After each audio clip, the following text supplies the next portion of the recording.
Un verdict rendu en une cinquantaine de minutes devant une salle comble. Au terme de 148 jours d'audience, la Cour d'assises spéciale de Paris a énoncé dans la soirée du mercredi 29 juin les peines retenues à l'encontre des 20 accusés du procès des attentats du 13 novembre. Principal accusé et seul membre encore en vie des commandos, Salah Abdeslam.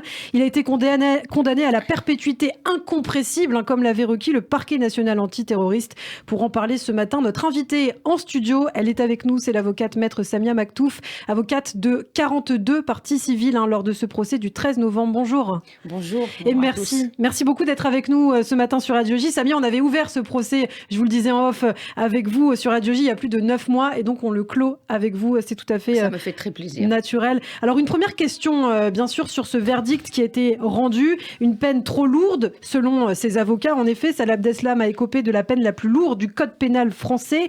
Salah Abdeslam qui a eu la plus grosse des peines alors que ce n'est pas le génie du mal. C'est ce qu'on a pu entendre, notamment de la part d'un certain Franck aussi, rescapé du Bataclan. Qu'est-ce que vous en pensez ? Écoutez, moi je trouve que c'est un verdict juste, un verdict équilibré, un verdict qui prend et qui a jugé les faits à la hauteur de leur gravité. Il faut quand même rappeler que c'est des faits extrêmement graves, des faits terroristes extrêmement graves que la France est connue depuis la Deuxième Guerre mondiale. Donc, et d'ailleurs, vous me permettez de saluer le courage, parce qu'il en fallait. Et la Cour a eu beaucoup de courage de prononcer un tel verdict juste, un verdict prononcé dans le respect total des droits des accusés, dans le respect total de notre État de droit, de notre démocratie. C'est la justice, c'était une réponse judiciaire à des faits criminels. Certes, il y a eu des réponses politiques, des réponses de toutes sortes, mais devant cette cour d'assises spécialement composée par des magistrats professionnels, c'est pas un jury, il y a eu... c'est la loi qui a parlé, c'est la justice qui est passée par là. Et en cela, c'est très important. Et c'est justement très détaillé. Vous avez apporté un dossier avec vous où justement c'est très clair, tout est bien expliqué. Voilà la motivation de la cour d'assises spécialement composée. Elle a motivé chaque élément. Elle a motivé les circonstances aggravantes. Et pour ce qui est... alors, vous parliez de la position des avocats de Salah Abdeslam. C'est tout à fait légitime que ces conseils réagissent et critiquent le verdict. Pour ma part, je parle de droit, je parle de ce qui a été retenu. J'ai eu le temps de parcourir très rapidement, parce qu'on vient de l'avoir par courrier électronique, la décision qui comporte 126 pages, eh bien, je peux vous dire que la Cour a pris la peine d'expliquer chaque décision, d'expliquer également, et si vous permettez, je voudrais revenir sur le fait que la peine qui a été retenue contre Salah Abdeslam est la peine la plus dure prononcée par le Code pénal français, à savoir incompressible, eh bien, c'est parce que la circonstance aggravante a été retenue. Il faut le rappeler. La circonstance aggravante qui consiste dans le fait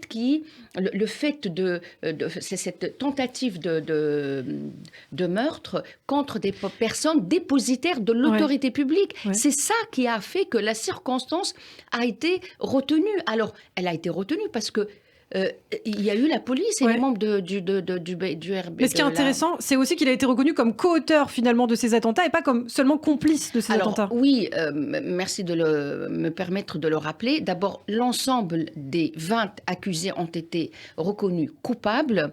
Seul Salah Abdeslam a été reconnu co-auteur, alors que les autres, dont ceux qui ont été jugés, condamnés à la perpétuité, sont reconnus co-auteurs. Donc ça, c'est important. C'est important de le rappeler. Mais pour ce qui est de la circonstance aggravante, il fallait le rappeler que c'est certes pas la loi qui est entrée en vigueur en 2017 qui vise précisément le terrorisme, qui n'a pas pu être appliquée parce que notre loi, la loi ne peut être rétroactive. En revanche, c'est la loi de 1994 Ménurie qui prévoit cette circonstance atténuante. Alors Salah Abdeslam, on l'a dit, vous venez de le dire, a écopé de la peine la plus lourde du code pénal français, ce qui rend infime la possibilité d'obtenir un aménagement de peine, bien sûr, et donc une libération. Mais il y aura donc un autre procès. S'il fait appel, est-ce que vous pensez qu'il va faire appel, Salah Abdeslam ? Est-ce qu'il a intérêt à faire appel, selon vous ? Écoutez, ces conseils décideront, comme ils l'ont dit hier sur une autre chaîne en totale concertation avec la personne concernée. Donc, ils ont 10 jours. Dans 10 jours, on le saura. Maintenant, moi, ce que je retiens de l'excellente, parce que je voudrais aussi dire, il faut le dire, je parlais tout à l'heure du respect des droits de la défense. Salah Abdeslam a bénéficié de très, très, très bonnes défenses en la personne de mes deux confrères, Olivia Ronen et Martin Vett.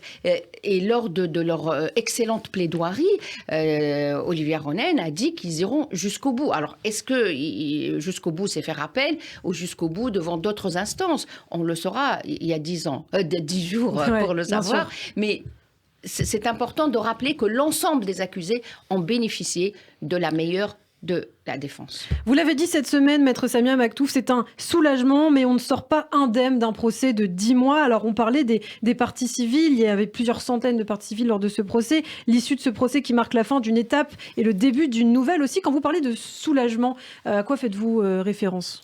Vous savez, toutes ces victimes qui venaient tous les jours dans cette salle d'audience de 1000 personnes, un petit peu moins que 1000 personnes, ces personnes qui étaient derrière leur radio, entendre ces accusés lorsqu'ils voulaient bien donner des bribes de réponse. Vous savez, c'est pas évident pour ces victimes de venir tous les jours et de tenter de s'accrocher à ce que pourrait être prononcé par des accusés. C'est pénible, c'est dur. Et puis, il y a eu des moments extrêmement intenses, douloureux. Alors justement, est-ce qu'il y a des moments intenses qui vous ont particulièrement marqué? Écoutez, moi je voudrais rappeler cette scène inédite et extrêmement douloureuse et intense. C'est lorsque la mise à mort du pilote jordanien a été projetée dans cette salle sur un grand écran où il y a eu un silence total et... j'ai envie d'émettre un regret, c'est que le président, qui d'ailleurs a mené magistralement ce procès, il a manqué de demander à Oussama Krayem de se lever pour commenter la scène où il était. Il était sur un des premiers portant le treillis de l'État islamique. On aurait bien aimé entendre sa réaction, ainsi que les autres d'ailleurs. La fin de ce procès, c'est aussi la fin du deuil collectif et le début du deuil individuel. C'est ce qu'a dit Stéphane Sarad, qui a perdu son fils âgé de 23 ans lors de l'attaque du Bataclan. C'est assez terrible parce qu'on voit qu'il y a toujours ce stress post-traumatique qui reste finalement, 7 ans après les faits. Développement de cancer aussi, maladie d'Alzheimer. Est-ce que ça, les parties civiles, vous en ont parlé? Écoutez, ils n'ont pas fait que m'en parler, puisque moi j'ai, notamment je pense à la maman de Sébastien, qui a tout de suite développé un cancer et qui l'a empêché d'assister à ce procès. Vous savez, l'ensemble des victimes, peu importe des scènes, alors on parle de scènes uniques, pour revenir au verdict, on a considéré qu'il s'agit de scènes uniques. Ils ont participé à l'écriture d'un récit collectif. Et en cela, c'est salutaire. Et puis, ce qui est important, si je devais garder une image de ce procès, c'est cette image de courage et de dignité de ces victimes qui se sont succédées à la barre pour parler dignement, sans haine, sans vengeance, de ce qu'ils ont vécu. C'était terrible, c'était une leçon de vie. Dans le monde idéal des accusés, ici, à ma place, il y aurait un homme qui s'adresserait à vous et non une femme. Même voilée, une femme ne pourrait être ni juge, ni procureur, ni avocate, ni rien d'ailleurs. C'est une hérésie pour les accusés que je puisse, moi, femme, plaider devant votre cour. Alors ce sont vos mots, Maître Samia Maktouf, les premiers mots de votre plaidoirie prononcée au 126e jour d'audience. Le fait que vous soyez une femme aussi, ça a été un petit peu un pied de nez que vous avez fait à ces terroristes qui étaient dans le box des accusés. Tout à fait. Vous savez, tout à l'heure, je parlais du courage de la Cour, parce que l'ensemble, que ce soit les accusés ou leurs conseils, ont balayé rapidement la radicalisation. Et je pourrais même dire, et je l'ai plaidé dans ce que vous venez de rappeler, la radicalisation n'a pas eu sa place dans ce procès, dans le développement, y compris les questions posées. C'est pour ça que je voulais commencer par ça, pour expliquer à la Cour que la radicalisation était là, présente dans ce box, pas entre l'ensemble pas auprès de tous les accusés, parce que la radicalisation ils n'étaient pas tous radicalisés. Ils n'étaient pas tous radicalisés, mais j'avais envie de faire comprendre à la Cour que c'est les accusés qui sont passés à l'acte ou contribué de manière essentielle à ce que cet attentat ait lieu, sont radicalisés et ils sont en train de nous le cacher. La preuve, c'est que moi, je suis l'objet et j'étais l'objet d'une tension parce que je n'avais pas ma place Vous avez senti cette tension ? Je l'ai senti, on me l'a dit, de manière agressive, violente, mais c'est pas grave. Moi, j'ai une armature qui est ma robe d'avocate, mais ce qui était important, c'est que la Cour a entendu cette radicalisation. Alors peut-être une dernière question, Maître Samia Maktouf. Malgré tout, à l'issue de ce procès, de ces 9 mois de procès, il y a des zones d'ombre qui demeurent. Beaucoup de questions sur le rôle des accusés, les préparations, le passage à l'acte également. Malheureusement, beaucoup de questions, mais vous savez, je vais reprendre les propos de Madame l'avocate générale. Nous avons eu une vérité, mais pas toute la vérité. Une partie de la vérité est restée dans le box entre les accusés les plus importants qui étaient des membres actifs dans cette cellule. Alors à nos côtés, notre chroniqueur judiciaire Michel Zerbib est avec nous. Il nous reste à peine 1 minute. Michel, et je crois que vous souhaitiez dire quelque chose Oui, sur parce Samia. que c'est vrai qu'on a suivi avec vous, Ilana, tout au long de ces 10 mois le procès. Et on a rencontré un certain nombre d'avocats. Et bien sûr, Samia Maktouf, je voulais lui rendre cet hommage et la remercier aussi pour son action dans ce procès, comme elle avait été vaillante également l'an dernier lors du procès Charlie Hebdo Hyper Cacher. Et c'est vrai qu'elle a fait face parfois à des attaques extrêmement violentes, mais elle s'en est sortie. Elle est restée debout.